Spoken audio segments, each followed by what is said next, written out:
on a treasure hunt.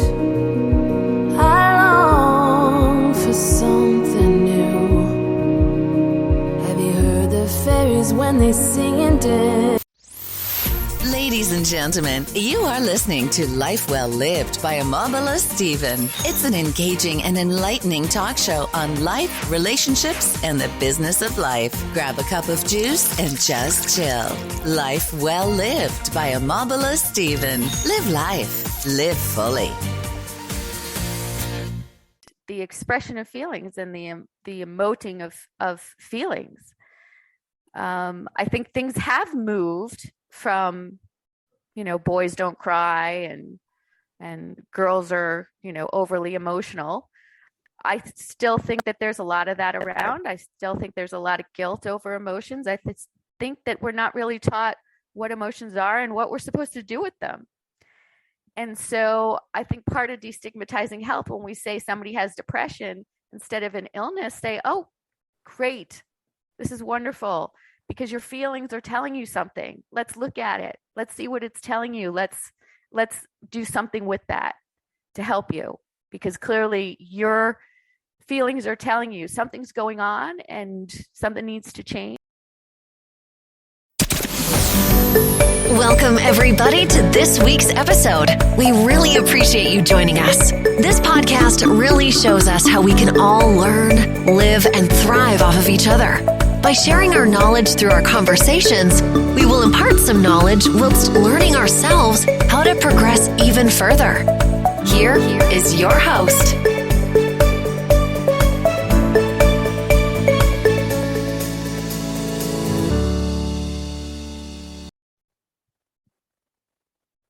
Great to be on the show once again. This is Omobola Stephen. You're also on Life Well Lived by Omobola Stephen. Life Well Lived by Omobola Stephen is a self-improvement, personal development podcast with the occasion of amazing and seasoned experts and professionals who are avid in the subjects and topics of personal development and self-improvement. Life Well Lived by Omobola Stephen has recorded an incredible number of guests on the show.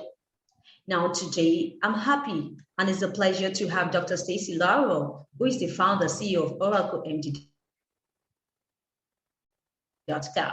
She's also a board-certified psychiatrist and a trained psychoanalyst. Welcome to the show with me, Dr.Stacie Lauro. It's such a pleasure. You have a wonderful show, and I think it has a lot of great input, benefit for people.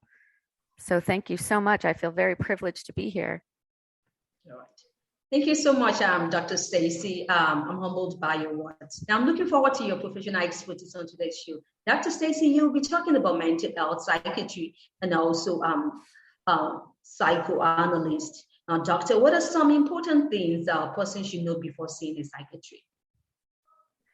So what I'm really here on this show to hope impart to people is what I've seen and experienced in psychiatry with my patients and clients and with myself,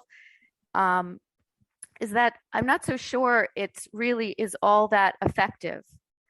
I think it has some benefit. I think it could be much better.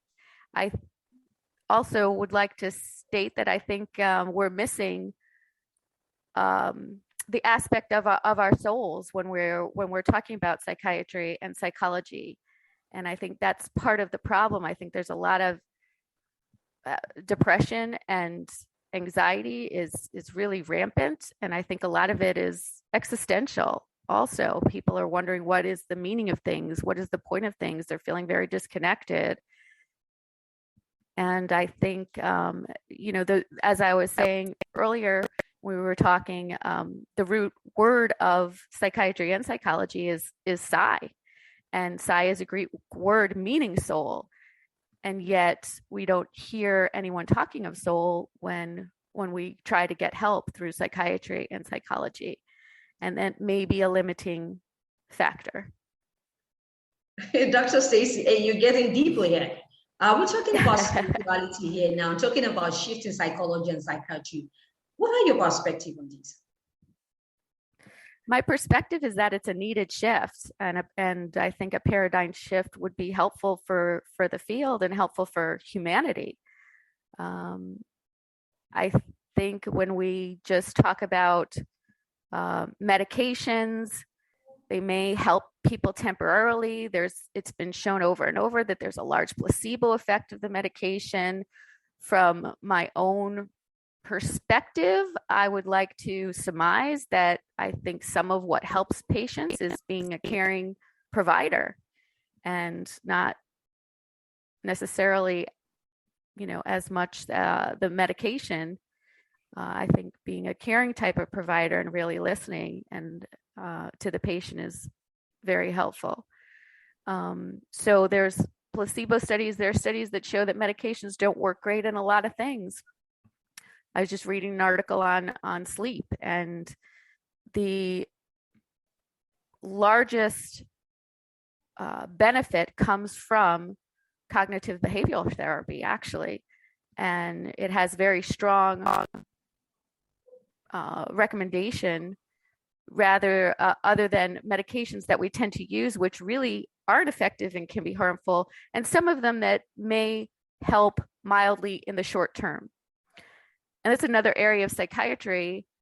I think a lot of the medications help in the short term, but really, what are they changing for the person? How are they changing the mindset? How are they changing their outlook? How are they changing how they feel about themselves? It's really not.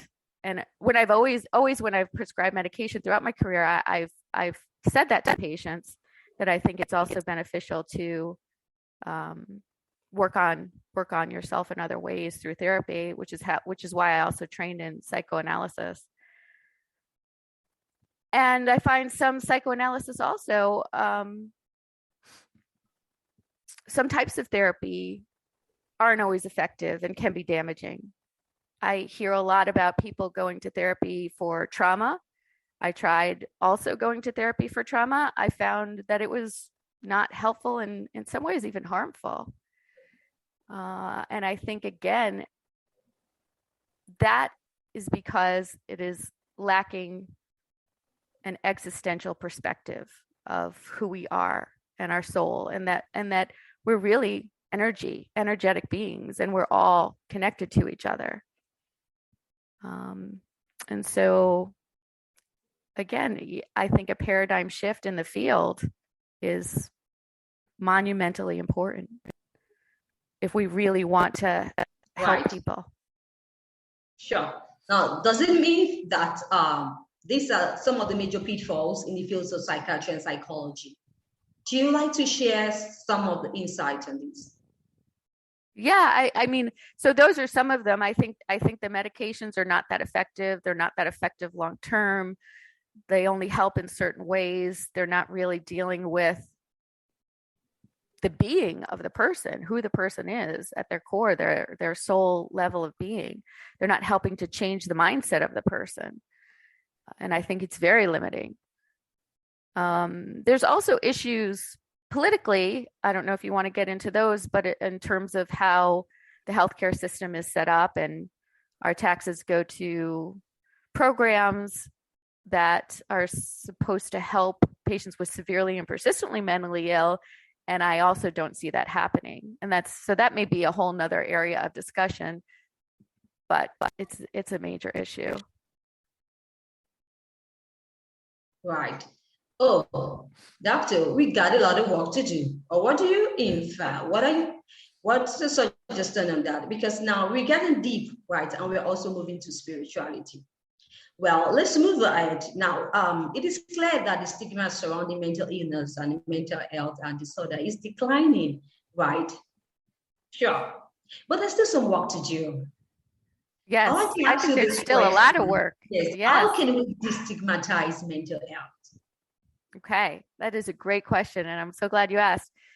So I think we can destigmatize mental health. One way to start with is by destigmatizing feelings and the expression of feelings and the emoting of feelings. I think things have moved from, boys don't cry and girls are, overly emotional. I still think that there's a lot of that around. I still think there's a lot of guilt over emotions. I think that we're not really taught what emotions are and what we're supposed to do with them. And so I think part of destigmatizing health, when we say somebody has depression, instead of an illness, say, oh, great, this is wonderful, because your feelings are telling you something. Let's look at it. Let's see what it's telling you. Let's do something with that to help you, because clearly your feelings are telling you something's going on and something needs to change, and let's do that.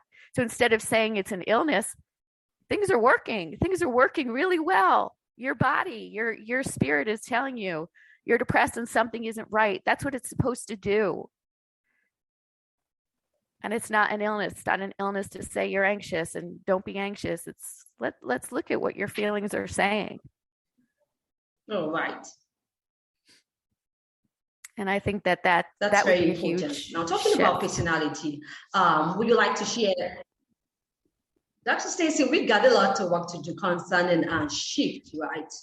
Thank you for this disruptive mind shift discussion we're having.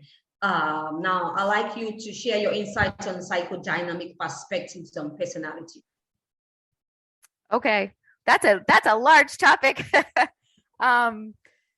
So, yeah, I think that, as I said, we're all energy and we're all interacting all the time. And so psychodynamics is sort of like the dynamics between people and the world that we're living in. So there are certain personalities, I think, that's maybe it's harder to get along with than other personalities. So there's often a lot of talk about, for example, a narcissist and an empath often get together. And at first it's sort of fireworks, and then it's really fire, damaging fire. And I think that, again, there's a perspective where we're kind of mirroring for each other things that we're rejecting in ourselves. And so I think a narcissist may have trouble engaging with the feeling and empathic part of themselves. And the empath may have trouble engaging with setting boundaries and taking care of themselves. And again, I think that's another huge shift that can occur is when we have trouble with somebody, is it possible that it's a mirroring issue? Is it possible that we're rejecting something about ourselves that they're really to one extreme about? Doesn't mean we have to be like them, but it means maybe it's something we need to take a look at. Maybe it's something we need to work on, and maybe we need to love that person for who they are, even though it might not be healthy for us, or we may need to set a boundary with them. It doesn't have to be, I'm right, you're wrong, and let's call each other names and get angry and make things worse. Does that answer the question? I know that there's a lot of different directions I could go with that question. That's right, because I know that there are some latest trends, right? So that's what I want you to talk about. Any latest trends you would like to focus on? Okay. So, yeah, I mean, are there questions that come up when I talk about that? Any other questions that? Yes. So we talk about anxiety, depression, healing from this mental illness.